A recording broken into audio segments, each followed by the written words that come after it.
जय हिंद। तो नमस्कार, कैसे हैं आप सभी लोग। आप सभी लोग को स्वागत करते हैं हम अपने YouTube channel the guide academic पर। आज के इस लेक्चर में हम लोग देखेंगे क्लास 12 फिजिक्स चैप्टर नंबर 2 के एक महत्वपूर्ण टॉपिक जो है विद्युत द्विध्रुव आघूर्ण के कारण विभव, जो ज्यादातर स्टूडेंटों के लिए जो है एक कंफ्यूजिंग का टॉपिक बना हुआ है, जिसको हम लोग आज इस लेक्चर में स्टेप बाय स्टेप बेसिक से सॉल्व करने का प्रयास करेंगे। तो चलिए आज के इस लेक्चर को हम लोग स्टार्ट करते हैं।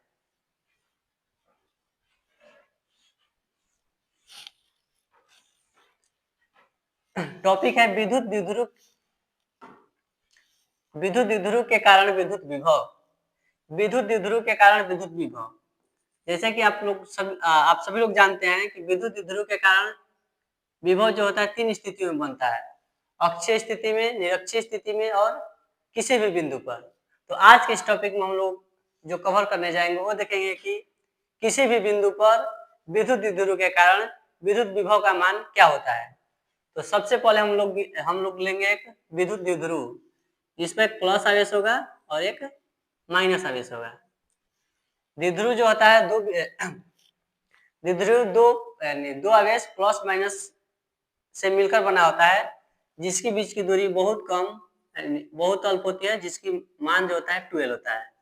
एक द्विध्रुव है जिस पर आवेश प्लस का क्यू और माइनस का क्यू है, और इस आवेश के बीच की दूरी जो है वो है 12, और इसके मध्य बिंदु ओ से आर दूरी पर एक बिंदु पी है। इसके मध्य बिंदु ओ से आर दूरी पर एक बिंदु पी है, जहां हमें प्लस आवेश और माइनस आवेश के कारण विद्युत विभव ज्ञात करना है। जैसे कि आप सभी लोग जानते हैं कि द्विध्रुव का बिंदु ए और ये बिंदु बी और ये मूल बिंदु इसका ओ हो गया। ए से ओ के बीच की दूरी जो होती है एल होती है, और वहीं ओ से बी के बीच की दूरी होती है वो भी एल होती है। एल और एल टोटल मिलकर हो जाता है 12। तो हम लोग को ज्ञात करना है कि मूल बिंदु से आर दूरी पर विद्युत विभव का मान क्या होगा। तो उसके लिए हम लोग क्या करेंगे, सबसे पहले यानी माइनस आवेश के कारण विभव, और इसको दूरी ले लेते हैं R1, और प्लस आवेश के कारण विभव जिसके बीच की दूरी ले लेते हैं R2, हम लोग प्लस आवेश के कारण दूरी R2 है, माइनस आवेश के कारण दूरी R1 है। तो अब इसका कथन कहेंगे, माना एक द्विध्रुव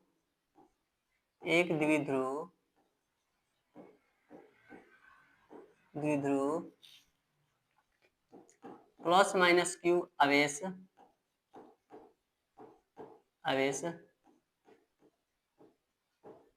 से बना है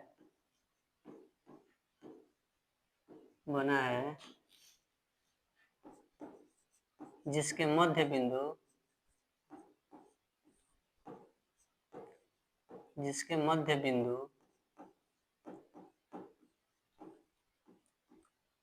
ओ से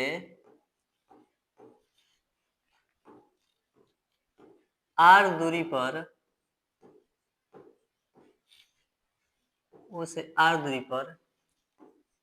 एक बिंदु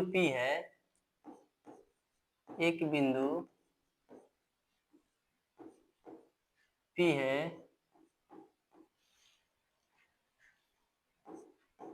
जहां हमें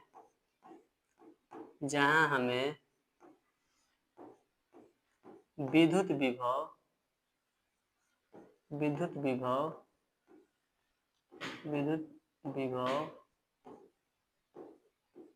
विभव की गणना करनी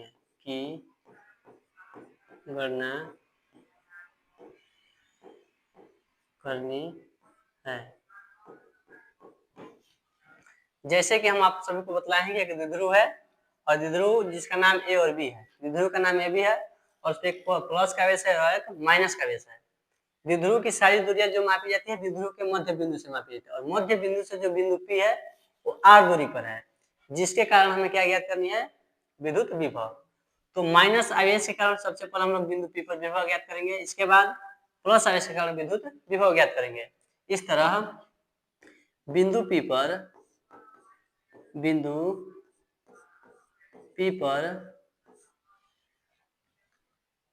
कुल विभव, बिंदु P पर कुल विभव बिंदु P पर कुल विभव यानी V इक्वल टू कितना होगा, V इक्वल टू यानी एक उत्पन्न जो होगा बिंदु ए पर विभव, बिंदु ए के कारण विभव होगा जिसको हम लोग मान लेते हैं VA, और एक जो आवेश उत्पन्न होगा बिंदु B के कारण यानी माइनस आवेश के कारण होगा जो होगा VB, यानी कुल विभव जो होगा बिंदु P पर वो दोनों आवेशों के कारण उत्पन्न विभव के अदिश योगफल के बराबर होगा, अदिश योग के बराबर होगा। तो सबसे पहले इतना हो गया। इसके अलावा हम लोग प्लस आवेश के कारण विभव ज्ञात कर लेते हैं। प्लस आवेश के कारण विभव, प्लस आवेश के कारण विभव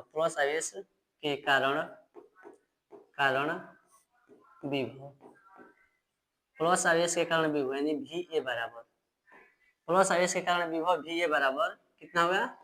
और विभव को हम लोग आप लोग को बतलाए हैं कल, बिंदु आवेश के कारण विभव का मान जो होता है K होता है, KQ, और Q यहाँ पर कितना है तो Q अब बटा में R2।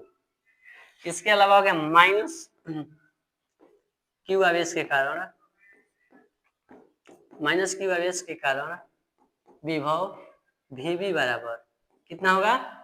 तो इस पर जो आवेश का मान है माइनस है, तो माइनस के KQ अब बटा में R1। इस सारे मान को स्कूल परिणामी मान में रख देंगे तो क्या होगा, V equal to KQ by R2 minus KQ by R1। इस तरह हम लोग देखेंगे यहाँ पर KQ क्या है, कॉमन है, तो KQ equal into 1 by R1 1 by R2 minus 1 by R1। इस तरह यह समीकरण नंबर 1 बना। समीकरण नंबर 1 क्या निकल गया, बिंदु P पर परिणामी जो विभव आया KQ इंटू 1 बटा में R2 माइनस 1 बटा में R1, और हम लोग के यहाँ पर R का मान मालूम नहीं है तो अब हम लोग R की गणना यहाँ पर करेंगे। तो चलिए आगे की तरफ देखते हैं। यहाँ पर हम लोग क्या करेंगे, अब R का गणना करेंगे। बिंदु A या प्लस आवेश के कारण जो उत्पन्न विभव हुआ वो था KQ बटा में R2, और वही माइनस आवेश यानी बिंदु B के कारण जो विभव उत्पन्न हुआ था वो था माइनस के KQ बटा में R1। क्योंकि यहाँ पर आवेश का मान माइनस है तो माइनस रखेंगे, क्योंकि यह विभव जो होता है अदिश राशि है और अदिश राशि में जो जितना मान दिया होता है सब लिख देंगे। अब माइनस का माइनस, प्लस का प्लस लिख देंगे। इसके बाद यहाँ पर VA और VB का मान रख दिए हैं। VA जो है प्लस आवेश के कारण विभव है और VB जो है माइनस आवेश के कारण उत्पन्न विभव है, इसीलिए यहाँ पर क्या हुआ, प्लस और माइनस, प्लस माइनस माइनस हो गया है, ये हुआ विभव। अब हम लोग चलते हैं आगे की तरफ। यहाँ पर R1 और R2 का गणना करना हम लोग का प्रमुख लक्ष्य होगा। यहाँ पर अभी के लिए हम लोग का मुख्य लक्ष्य जो होगा R1 और R2 की गणना करना होगा। तो हम लिखेंगे R1 की गणना करने पर, R1 की गणना R1 की अब गणना करेंगे तो देखिए क्या करेंगे। R1 की गणना के लिए सबसे पहले हम लोग द्विध्रुव बनाएंगे, जो पीछे बना दिए हम लोग, बिंदु A और बिंदु B, और यहाँ पर प्लस आवेश था और यहाँ पर था माइनस का आवेश। इसके अलावा दोनों बिंदुओं के बीच की जो दूरी थी वो हम लोग लिए थे 2L, दोनों बिंदुओं के बीच की दूरी थी 2L, और इसके मध्य बिंदु O से, द्विध्रुव की मध्य बिंदु O से R दूरी पर एक बिंदु P था, जो माइनस आवेश से R दूरी पर, R1 की दूरी पर था, माइनस आवेश से R1 की दूरी पर था। तो सबसे पहले हम लोग R1 की गणना कर रहे हैं, इसलिए R1 को लेते हैं। क्या करेंगे अब हम लोग कि जो बिंदु, इसके अलावा हम लोग को O से B तक का भी मान पता है, वो भी L है, A से O तक का भी मान पता है कितना होता है, L होता है। अब हम लोग क्या करेंगे, और देखिए एक चीज यहाँ पर छूटा हुआ है कि ये जो बिंदु P है वो द्विध्रुव के साथ थीटा कोण बना रही है। बिंदु P द्विध्रुव के साथ थीटा कोण बना रही है। बिंदु P द्विध्रुव के साथ थीटा कोण बना रही है। यहाँ पर कोण थीटा हो गया, कोण थीटा। अब क्या करेंगे हम लोग, जो बिंदु OP है यानी जो OP है उस पर हम लोग BC के द्वारा लंब डालेंगे, यानी लंब BC डालेंगे। OP पर हम लोग BC लंब डालेंगे। OP पर हम लोग BC लंब डालेंगे। OP पर हम लोग BC लंब डालेंगे। इस तरह क्या हुआ, ये 90 डिग्री का एंगल बना और इधर भी 90 डिग्री का एंगल बना।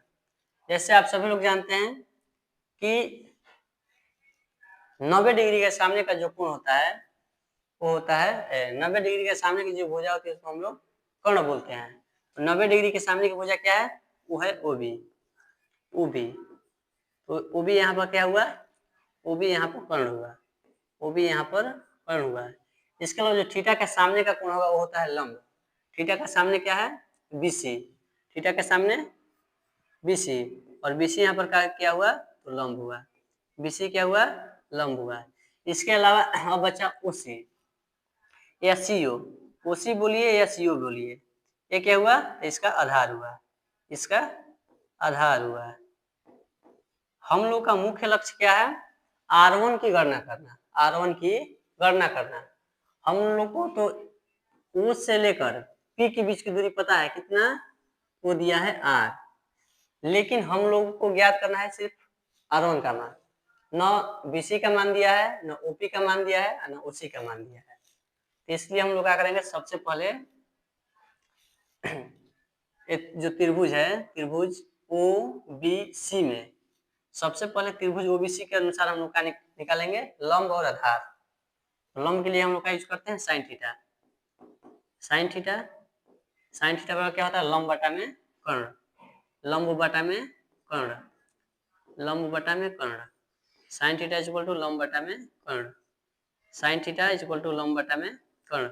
और यहाँ पर लंब का हम लोग क्या नाम दिया, इसमें लंब क्या है, लंब क्या है, BC। लंब क्या है, तो BC। यहाँ पर गया BC और बटा में कर्ण क्या लिए हम लोग, कर्ण लिए हैं OB। कर्ण क्या है, OB। और OB का मान दे दिया है। OB का मान कितना दिया हुआ है, L। OB का मान कितना दिया हुआ है, L।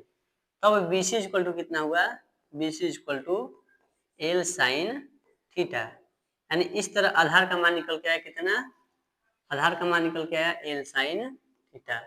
आधार का मान L साइन थीटा। आधार का मान कितना निकला, L साइन थीटा। अब हम लोग को ज्ञात करना है, उल्टा बोल दिए, लंब का मान निकला कितना, लंब का मान निकला L साइन थीटा। अब हम लोग को ज्ञात करना है आधार। तो आधार के लिए हम लोग यूज करेंगे cos थीटा। cos थीटा, क्योंकि हम लोग को आधार ज्ञात करना है, हम लोग को कर्ण मालूम है, इसलिए हम लोग क्या यूज करेंगे, तो cos थीटा। cos थीटा क्या होता है, आधार बटा में, आधार बटा में, आधार बटा में कर्ण, आधार बटा में कर्ण। तब cos थीटा इक्वल टू क्या होगा, आधार। आधार को हम लोग क्या नाम दिए हैं, आधार का नाम क्या है, OC। OC और बटा में कर्ण का मान भी यहाँ पर क्या दिया हुआ है, L।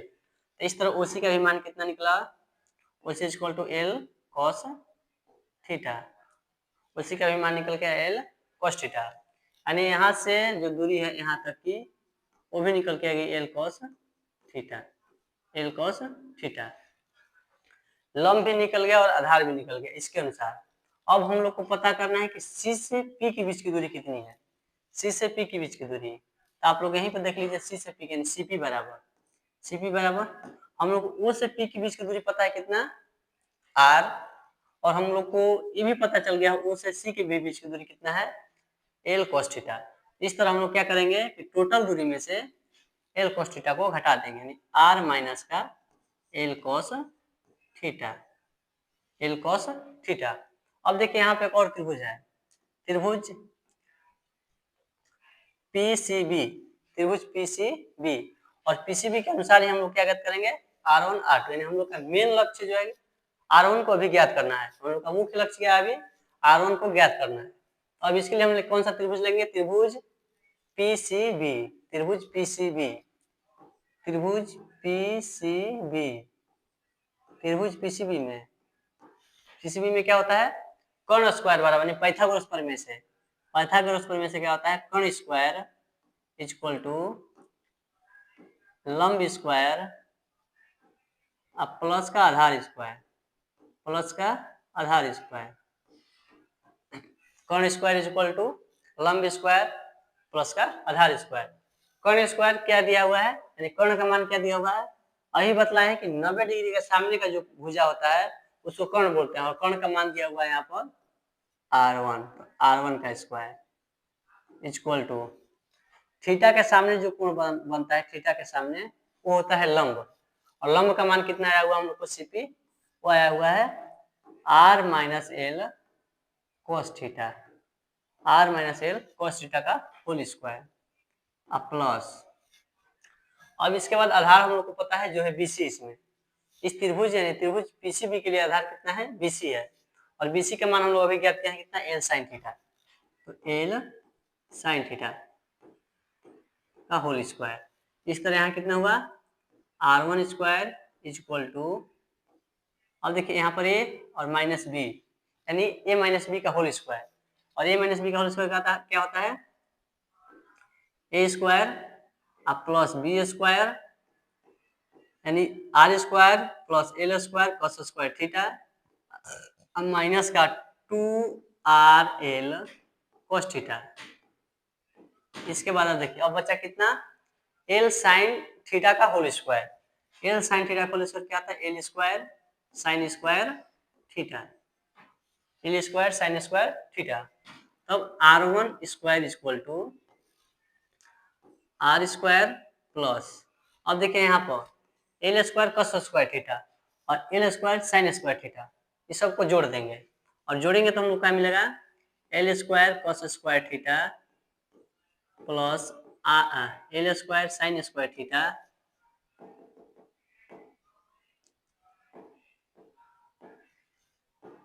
L square sine square theta, अब प्लस बचा कितना, प्लस माइनस का 2RL cos थीटा, और यहाँ पर देखा जाए तो एल एल कॉमन ले लिया जाता है, तो R1 square equal to R square plus L square into cos square theta अब प्लस का sine square theta, cos square theta plus sine square theta अब माइनस 2RL cos थीटा। और आप सभी को पता है कि cos square theta plus sine square theta का जो मान होता है वो होता है 1। इस तरह यहाँ इसका जो मान आया R square equal to R square plus L square minus 2RL cos theta, 2RL cos theta. और यहाँ पर क्या होगा, यहाँ पर यहाँ एल का जो मान होगा R से बहुत छोटा होगा, एल का मान जो होगा R से बहुत छोटा होगा, तब क्या होगा कि एल स्क्वायर का मान जो होगा R स्क्वायर से और छोटा होगा, यानी बहुत बहुत छोटा हो जाएगा। इस तरह हम लोग क्या कर लेंगे, एल को नगण्य मान लेंगे, यानी एल इक्वल टू, तब एल को नगण्य मानने पर, तब एल को नगण्य मानने पर L equal to 0, L equal to 0, तब देखिए यहाँ पर क्या होगा, एल इक्वल टू जब 0 ले तो यहाँ पर क्या होगा, R1 स्क्वायर इक्वल टू, अब देखिए R स्क्वायर प्लस 0 का स्क्वायर 0, तो अब उसको लिखना कोई जरूरत नहीं है, बचा कितना, माइनस का 2RL cos theta, 2RL cos theta कितना हुआ, एल का मान जो देखिए द्विध्रुव में जो दोनों आवेशों के बीच की दूरी तो बहुत अल्प होती है, और ये मध्य जो एल है, एल का मान है उसकी मध्य बिंदु जब पूरी दूरी अल्प होती है तो मध्य दूरी भी क्या होगी, और अल्प होगी। इस तरह हम लोग कह सकते हैं कि जो इसकी दूरी है मध्य बिंदु आवेश की, मध्य बिंदु से जो आवेश की दूरी है और बिंदु से बहुत क्या है, कम है, बहुत कम है, तो उस एल स्क्वायर का छोटा, एल स्क्वायर का मान जो होगा R स्क्वायर से और भी छोटा होगा। इस तरह हम लोग एल को का मान लिया है नगण्य, और इसका मान कितना ले लिया है 0। जब यहाँ पे इसका मान 0 रखेंगे तो कितना बचेगा, R स्क्वायर प्लस 0 स्क्वायर, और 0 का स्क्वायर 0 होता है, इस तरह लिख दिया क्या, R स्क्वायर माइनस का 2RL cos थीटा। अब चलिए आगे की तरफ हम लोग एक बार देख लें। आगे की तरफ क्या होगा यहाँ पर, r1 square equal to R square minus 2rl cos theta. अब हम लोग क्या करें, कॉमन करने के लिए हम क्या लोग करेंगे कि r बटा में r से गुणा कर देंगे, r बटा में r से गुणा कर देंगे। तो इस तरह क्या निकल के आएगा हम लोग को, r1 square equal to R square minus 2r square L cos theta अब बटा में r बटा में r से गुणा भाग करने से कोई फर्क पड़ने वाला है नहीं, बट हम लोग को कॉमन लेना है, करने के लिए हम लोग क्या कर दिए हैं, r बटा में r से गुणा कर दिए हैं। अब चलिए आगे की तरफ, कितना है यहाँ पर, वो आया है r1 square equal to R square minus 2r square L cos theta अब बटा में r। अब देखिए यहाँ पर आगे की तरफ R square equal to R common ले लीजिए, आर स्क्वायर कॉमन, तो बचा कितना, 1 माइनस 2l cos थीटा अब बटा में हो गया r, 2l cos थीटा बटा में r। अब क्या करेंगे, दोनों तरफ वर्ग कर देंगे, दोनों तरफ वर्गमूल निकालने पर दोनों तरफ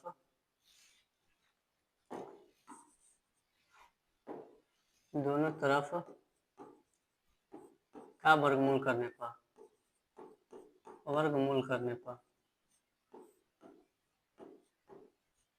दोनों तरफ का वर्गमूल करने पर, और दोनों तरफ का वर्गमूल करने पर क्या होगा, और आर स्क्वायर का वर्गमूल जब निकालेंगे ये होगा r1, यहाँ पर कितना होगा, अंडर रूट का R square into 1 minus 2l cos theta अब बटा में r, तब r1 इक्वल टू, यहाँ से गुणा में है तो यहाँ पर निकल के आ जाएगा सिर्फ r। इसके बाद इसको जब रूट से निकालेंगे तो होगा 1 माइनस 2l cos थीटा अब बटा में r इंटू पावर में होगा 1/2, रूट से जब निकालेंगे तो पावर में कितना होगा, 1/2। अब देखिए यहाँ पर हम लोग क्या करें, द्विपद प्रमेय, और द्विपद प्रमेय का सूत्र क्या होता है, 1 प्लस x के पावर अगर n हुआ, जो इसी फॉर्मेट में यहाँ पर माइनस दे दिया है और यहाँ पर प्लस माइनस, प्लस दे या माइनस दे, क्या होगा इसका, तो 1 प्लस n इंटू एक्स, बाकी जो भी आगे हो ये होगा इस तरह से का। तो अब यहाँ पे देखेंगे हम क्या होगा, r1 equal to r into r minus कितना होगा यहाँ पर 2 लिख रहे हैं, सबसे पहले 1/2, क्योंकि पावर में कितना दिया हुआ है, पावर में दिया हुआ है 1/2 गुणे, देखिए इसका गुणांक के साथ क्या किया है, फिर हो गया ये 1/2 2l cos थीटा अब बटा में r, 2 से 2 कट गया, यहाँ पर बचा कितना, r1 इक्वल टू अब गुणा कर दिया जाए, r में 1 से गुणा करेंगे तो r minus rl cos theta अब बटा में r, यहाँ भी r से r कैंसिल, तब r1 का मान कितना निकल के आया, r1 का जो मान निकल के आया, r1 equal to r minus l cos theta, r का मान कितना निकल के आया, है, तो ये है r1 का मान r minus l cos theta. यहाँ पर हम क्या देखेंगे, जो इसका मान हुआ यहाँ से यहाँ तक, यानी बिंदु B से P का मान जो आया कितना आया, वो आया है r minus l cos theta. अब हम लोग को रह गया है R2 का गणना करना, और R2 भी सिंपल यही है, R2 का भी गणना करने का तरीका सिर्फ यही है। अब बस इसमें हम देखेंगे, सबसे पहले क्या बनाएंगे हम लोग, सबसे पहले द्विध्रुव की गणना करेंगे, सबसे पहले द्विध्रुव जिसमें प्लस आवेश और एक है माइनस आवेश। बिंदु ए और बिंदु बी, दोनों के बीच की दूरी 2l, दोनों के बीच की 2l, मध्य बिंदु O और मध्य बिंदु से कितने दूरी पर था r, मध्य बिंदु से r दूरी पर था बिंदु P। और ये भी कितना बना रहा है, आवेश जो है बिंदु A पर जो आवेश है मूल बिंदु से यानी मध्य बिंदु से l की दूरी पर है। और यहाँ पर हम लोग को ज्ञात करना है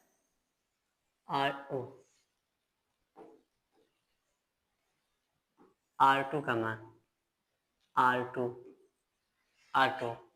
अब इसके लिए हम लोग क्या करेंगे, इसके लिए हम लोग क्या करेंगे अब आगे की तरफ कि जो भुजा OP है इसको आगे की तरफ बढ़ाते हैं, आगे की तरफ। इसके बाद इस पर एक लंब डालते हैं A से AD, AD क्या करते हैं, इस पर लंब डालते हैं, AD क्या करते हैं, लंब डालते हैं। यानी जो भुजा है OP उस पर हम लोग क्या करते हैं, AD एक लंब डालते हैं, क्या करते हैं, यानी OP पर हम लोग AD लंब डालते हैं, OP पर AD लंब डालते हैं। इस तरह यहाँ संपूर्ण त्रिभुज बन गया, यहाँ थीटा हो गया और यहाँ भी, यहाँ तो पहले से ही थीटा था जो द्विध्रुव के साथ बिंदु P बना रहा था। जब ये थीटा है तो इसका मान भी क्या होगा, थीटा होगा। इस तरह आप लोग को बतलाएं कि संपूर्ण त्रिभुज के 90 डिग्री के सामने का जो भुजा होता है वो कर्ण होता है। यहाँ कर्ण कितना हुआ, AO, AO क्या हुआ, कर्ण, AO कर्ण, और इसका मान दे दिया है L। इसके अलावा अब बचा हुआ है AD, AD क्या है, AD क्या है, तो लंब, AD क्या है, लंब, AD क्या है, लंब। अब बचा कितना, अब बचा DO या DO, DO क्या इसका है, DO है इसका आधार, DO क्या है, आधार है, DO क्या है, आधार है। अब इस तरह सेम प्रक्रिया इक्वेशन नंबर 1 को जो गणना किए हैं, यानी R1 का जिस तरह मान निकाले हैं सेम मान वही निकालना है। बस यहाँ पर क्या होगा कि R2 का जब मान निकाला जाएगा, R2 का मान वो मान होगा कितना, R प्लस का L cos theta, R plus L cos theta. R2 का मान जो होगा कितना होगा, R plus L cos theta. बाकी सेम प्रक्रिया है, बस आप लोग देख रहे हैं उसमें क्या यहाँ पर हम डाले थे जो दूरी घट रहा था, और टोटल दूरी में देखिए पहले से आया था, और फिर इसका मान जब निकालेंगे हम लोग आधार का, तो आधार का मान भी सेम आएगा। तो वही आधार का मान क्या हो जाएगा, इसमें जो आधार का मान यहाँ पर हम लोग घटा रहे थे, यहाँ पर जो यहाँ पर आधार का मान घटाए वही आधार का मान वहाँ पर क्या होगा, जुट जाएगा। इसी तरह हम लोग आगे तरफ प्रक्रिया सब करेंगे, सारी जिस तरह प्रक्रिया किए हैं, जिस प्रोसेस से R1 का मान निकाले हैं उसी प्रोसेस से इसका भी मान निकालेंगे, जो क्या होगा, R प्लस का L cos थीटा होगा। और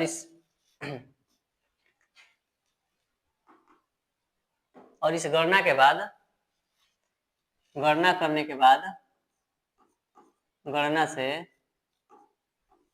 से क्या हम लोग को पता हुआ, पता निकला R1 का मान निकला कितना, R minus L cos theta, और R2 का मान कितना निकला, R plus L cos theta.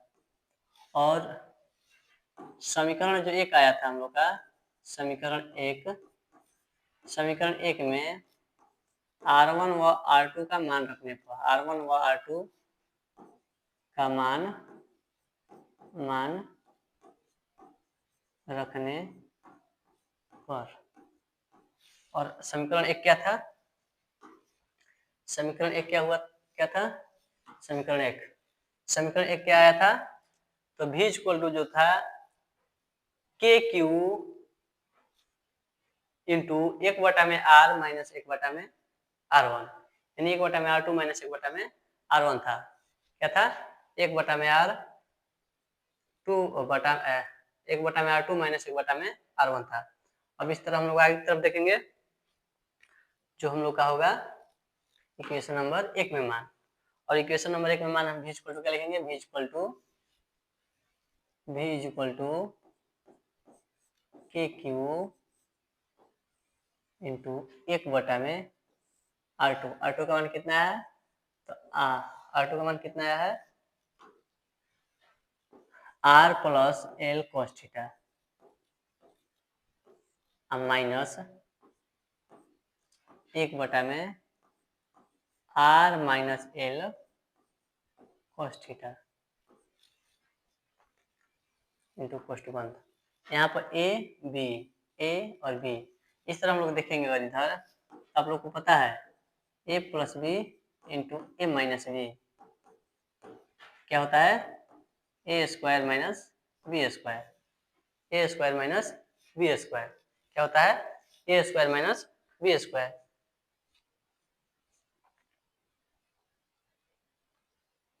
तो जल्दी से आप सभी लोग एक बार ट्राई करेंगे, पीछे के बार आप लोग पीछे का एक बार अच्छे से देख लीजिए, एक बार सबको देख लीजिए पीछे से, इसके बाद आगे का प्रोसेस हम लोग करते हैं।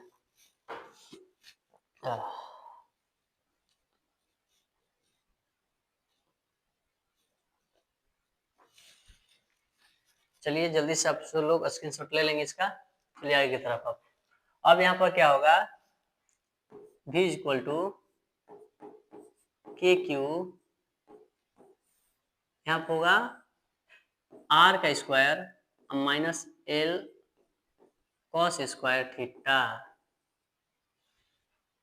Are square minus L cos square theta, जो यहाँ पर फॉर्मूला जो लगा है A plus B into A minus B का लागू हुआ है, जिसका मान होता है ए स्क्वायर माइनस का बी स्क्वायर। और देखिए जब इसको इतना से भाग देंगे तो मान कितना का भाग फैलाएगा, R minus L cos theta, और माइनस है तो माइनस, और जब इतना में इसको भाग दिया जाएगा वहां पर आएगा आर, मान आएगा तब माइनस माइनस प्लस माइनस, अब फिर होगा यहाँ पर L cos theta, L cos theta, यहाँ पर आर से आर कैंसिल, बचा कितना, v equal to K Q upon into minus का 2l कॉस थीटा अब बटा में R square minus L square cos theta. और अभी हम आप लोग को जस्ट बतलाए हैं कि एल का मान जो है आर से बहुत छोटा है, इसीलिए एल स्क्वायर का मान आर स्क्वायर से बहुत छोटा होगा, तब एल को हम लोग नगण्य मान लिए थे। उस स्थिति में यहाँ पर क्या होगा, v equal to K Q upon into minus 2l cos theta बटा में आर स्क्वायर।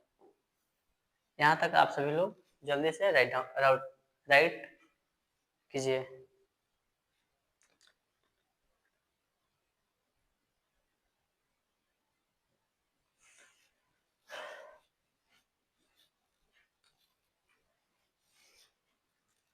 अभी इसका मान कितना आया, अभी जो आया हुआ है, और आप सभी लोग देखेंगे इधर आगे की तरफ, अब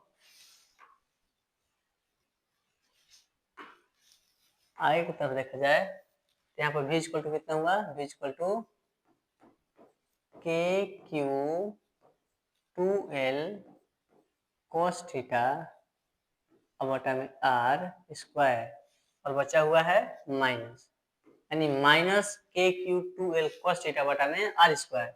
और आप सभी लोग जानते हैं कि द्विध्रुव आघूर्ण जो होता है P इक्वल टू 2QL होता है, देखिए 2QL, इस तरह v इक्वल टू कितना हुआ, माइनस का KP कॉस थीटा अब बटा में आर स्क्वायर, बटा में आर स्क्वायर।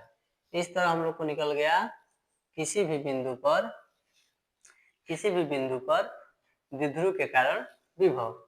और यहाँ पर v इक्वल टू आप सभी को पता है क्या मान होता है, 1/4 पाई एप्सिलॉन 0, तो माइनस का 1/4 pi epsilon 0 into P cos theta अब बटा में आर स्क्वायर, बटा में आर स्क्वायर। इस तरह द्विध्रुव के कारण किसी भी बिंदु पर यह हुआ विद्युत विभव का मान। तो आज के लिए धन्यवाद, मिलते हैं अगले लेक्चर में।